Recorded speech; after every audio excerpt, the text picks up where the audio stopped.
धाराशिव लोकसभेच्या निवडणुकीची रणधुमाळी सुरू आहे आणि धाराशिवच्या लोकसभेसाठी महायुतीकडून अर्चना पाटील या रिंगणात उतरलेल्या आहेत, तर महाविकास आघाडीकडून ओमराजे निंबाळकर हे निवडणुकीच्या आखाड्यात उतरलेले आहेत, तर वंचित बहुजन आघाडीकडून भाऊसाहेब आंदळकर हे निवडणुकीच्या रिंगणात उतरले। त्यामुळे धाराशिव लोकसभेच्या अनुषंगाने आपण परंडा शहरातील सर्वसामान्यांच्या प्रतिक्रिया जाणून घेण्यासाठी आपण आज परंडा शहरात आलेलो आहोत आणि परंडा शहरातल्या लोकांना नेमकं काय वाटतं। लोकसभेची निवडणूक सुरू आहे, आपल्या काय करते कोण आहेत उमेदवार सांगता येईल का? नाही नाही उमेदवार कोण आहेत काय सांगाल? लोकसभेची निवडणूक सुरू आहे आता। बीजेपी। कशामुळे बीजेपी? मोदी सरकार आहे, शेतकऱ्यांचा विचार आहे, 2000 रुपये देते शेतकऱ्यांना। गेल्या 10 वर्षात जेवढं काम मोदी सरकारने केलं आतापर्यंत कुणीच एवढं काम केलेलं नाही। शेतकऱ्यांना धाराशिव उस्मानाबादला कोण खासदार होईल? धाराशिव ह्याला भाजपचाच खासदार होणार। माहितीचे उमेदवार असल्यामुळे त्यांना जे उभा करेल त्यांनाच मतदान करणार ना आम्ही। 100% भाजपचं निवडून येणार, त्यात काय वाद नाही। कोण होईल खासदार? खासदार अर्चनाताई पाटील। कशामुळं? चांगलं आहे काम चांगलं आहे, काम चांगलं आहे त्यांचं। कोण होईल खासदार? भाजपचं। कोण होईल? भाजपचा जे उमेदवार आहे त्यालाच देणार ना। हां आमचं तिकडं सोलापूर जिल्हा। तुमचं कुठलं गाव? परंडा। परंडा। तुमचं? परांडा। कोण होईल खासदार? कुठले परांडा कोण होईल खासदार? परांड्याचे खासदार कोण होईल? सावंत साहेब। ओमदादा। ओमदादा। काय काम केलं ओमदादांनी? बरंच केलं। काय कारण ओमदादाला? म्हणजे काय फोन लावलं तर फोन उचलतं सामान्य माणसाचं, दुसरं काय नाही। तुम्ही कधी फोन केला होता? नाही केलं, पण आमच्या दोस्तानं केलं होतं। मग काय दोस्ताला रिप्लाय मिळाला? लगेच फोन उचललं त्यांनी, जी आहे ती लगेच, म्हणजे ते काय ती साहेबाला सांगितलं त्यांनी, जी काम असेल ती केलं। आता निवडणूक कशी होईल? टफ होईल एकतर्फी होईल? टपच होणार तुमचं कोणाकडे कौल आहे? ओमदादा। ओमदादा। काय सांगा? ओमराजे निंबाळकर। कशामुळे?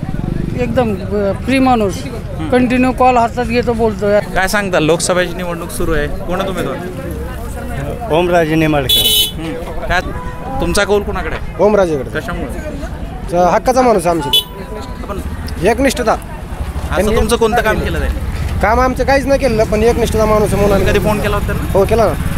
बँकेत आम्हाला अडचण आली, त्यावेळेस त्यांनी कर्ज वाटसाठी केला फोन, तर काम झालं त्यांचं। काय सांगाल? कसली निवडणूक सुरू आहे आता? लोकसभेची निवडणूक सुरू आहे, आपल्याला कोण आहेत उमेदवार? माहित नाही।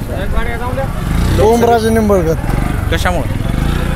पूर्ण जनतेसाठी कामावर पडतात, प्रत्येक जणाचे फोन उचलतात, जे त्या अडचणीत पडतात। राणादादांनी कामं केले की पीक विम्याचे केले, अजून काय बरेच केले? ओमराजे करतातच की। हा बरं, तुम्हाला कुठलं काम आवडलं ओमराजेंचं? प्रत्येक नड अडचणीला पडणारा पहिलाच खासदार लय वेळेस। काय सांगाल? काय परिस्थिती? ओमराजे निंबाळकर। लोकप्रतिनिधी म्हणजे आता समजा का लोकांना काय पाहिजे नसतं की लोकांच्या गरजा भागवणं। तुमच्या एका फोनवर जर तुमचा खासदार फोन उचलत असेल तर लोकांना तेवढंच पाहिजे ना। आता माझं लाईट ऑफिसला काम होतं, माझा एक फोन केला, त्यांनी काम करून दिलं, मला तेच पाहिजे नव्हतं। राणादादा करतात, पण राणादादा स्वतः उभा राहत नाहीत ना, पक्ष बदलून उभा राहणाऱ्याला थोडी आम्ही मतदान करणार। ओमराजे निंबाळकर। काय सांगाल? ओमराजे निंबाळकर। काय सांगाल? राणादादा। अर्चनाताई। कशामुळे अर्चना? मोदीसाठी। वर मोदी पाहिजे, तर कुणी का सांग काय चालते, वर मोदी पाहिजे। मोदीचं कुठलं काम आवडलं तुम्हाला? मोदीचं सगळेच कामं चांगली, कुठलं शेतकऱ्यासाठी चांगलं आहे, पण घरकुला ही योजना म्हणजे बरेचशा योजना चांगल्या आहेत तशा ना। आणि शेवटी एक सगळ्यात महत्त्वाचा मुद्दा, राम मंदिर तयार केलं, कधीच होत नव्हतं, 500 वर्षापासून होत नव्हतं, राम मंदिर तयार केलं, महत्त्वाचा विषय ती, त्याच्यामुळे मोदी पाहिजे बरी। इथं कुणी असलं तर चालतंय। इथं काय होईल उस्मानाबादला, धाराशिवला? शीत आता काय सांगणार आपण, त्याच्या विषयात नाहीच ना ते, आणि शेवटी तरी आलंच पाहिजे, अर्चना आलीच पाहिजे ना। हां असं केंद्रात कोणा सरकार येईल? मोदीच, सवालच नाही ना। राहुल गांधीचं येऊ शकत नाही, कसं येणार ते? इंडिया आघाडीचा तर दावा आहे की हां इंडिया आघाडीचा दावा आहे की सरकार येईल? नाही, कधी शक्यच नाही येणार, येऊ शकत नाही। आता झालं काय, एक तर इंग्रजसारखं चाललं सरकार त्यांना। हां आता 50 वर्ष मागच्या काळात इंग्रजसारखं सरकार चाललं त्यांना, शेतकऱ्यावर दडपण सगळं। काय दडपण होतं शेतकऱ्याचं? समजा ऊस जर पाठवायचं म्हणलं, जिल्हाबंदी असायची, त्याच कारखान्याला दिला पाहिजे, दुसऱ्या कारखान्याला नाही गेला पाहिजे, गळीत करायचं म्हणलं परवानगी त्यांची घेतली पाहिजे, ही सगळ्या अडचणी होत्या ना।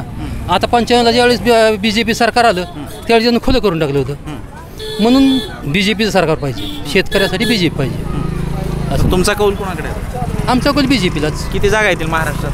हा? महाराष्ट्रात महायुतीच्या किती जागा येतील? आता ते म्हणतात 45+ पण आपण तसं इतकं काय मोठा अभ्यास नाही त्यांचा. तुम्हाला काय वाटतं? माझा अंदाज ते 40 तरी येते. बर, लोकसभेची निवडणूक सुरू आहे. कोण आहे उमेदवार? ओमदादा निंबाळकर. त्यांच्या विरोधात अर्चनाताई पाटील.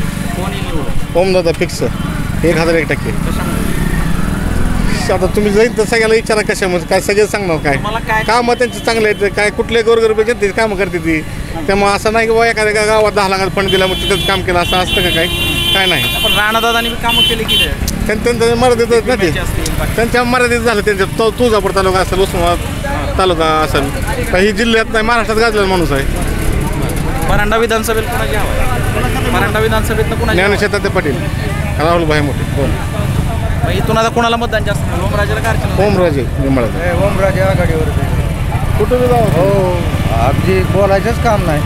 माझं त्यांचं काय कॉन्टॅक्ट झालं नाही, पण अशा लोकांचं म्हणणं आहे की झोपेतनं म्हणलं तरी उठून फोनवर चालतात. एवढं सिद्धांत आहे. काय सांगा? वंचित बहुजन आघाडी.